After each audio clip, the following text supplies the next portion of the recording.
Hi there everybody, Colby from Four Quarter Butcher Shop, and today we're talking about the flat iron, baby. Every Thursday around here we do the secret steak, and today is the flat iron. So first of all, we'll tell you about why it's called the flat iron. Pretty simple, shaped like a flat iron. So nice and thick up here, and then tapers off down here. The one thing that's a little tricky with this cut, and I want to say that it's probably the most skilled cut when you're talking about butchering, is that there's so much sinew in this cut. There's sinew on the top here, you flip it over, there's sinew on the back here, and then right down the middle, there's gonna be a big piece of sinew. So for this video, we sort of skipped ahead and we took the sinew off this top part already, and we're gonna show you how to split it down the middle to get to this piece of sinew. We're gonna give you some tips on how to take that sinew off. But if I was gonna show you all the steps and take off all the sinew, it'd be a little boring, so we skipped ahead. Your final product should look like these steaks here.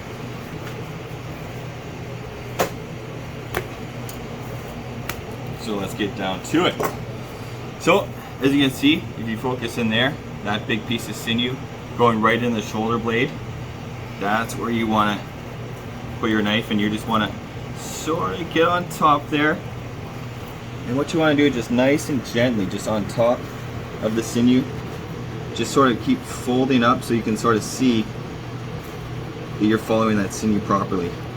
It is really tough to split it right down the center. But we're gonna try our best here.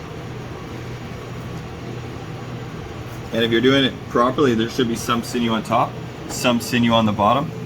And it's sometimes a little tricky because that sinew is not always sitting flat. Sometimes it sits on an angle, so it's hard to get it right in the center.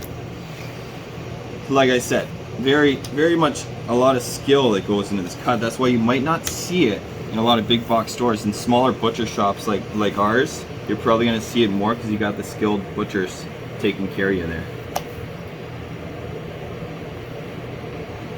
And I should say this cut is from the shoulder. And a lot of people would think that because it's from the shoulder it's tough, but that is a little bit of a misconception. There are generally tougher cuts in the shoulder, but this piece right here is actually really nice and tender. It's got a lot of flavor.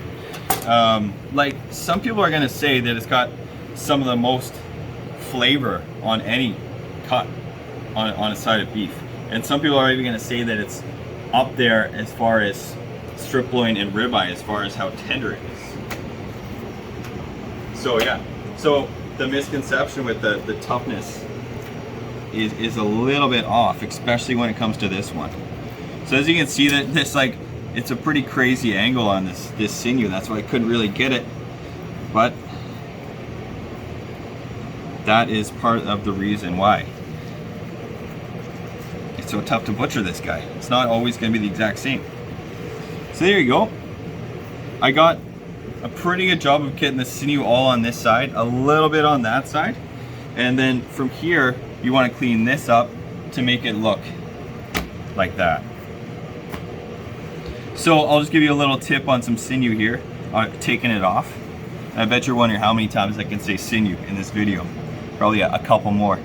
But what you want to do is you want to just get a piece of sinew that you can grab here, and then you're sort of pulling with this hand as you're pushing forward with the knife.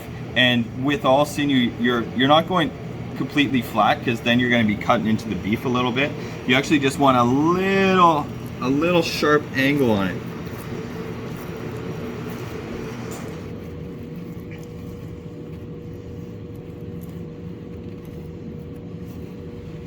You do that, there's going to be a bit of meat there, but that's okay. Doesn't always do that. There's gonna be a bit of meat there, but that's okay. Doesn't always work out exactly perfect, but that's what practice is for.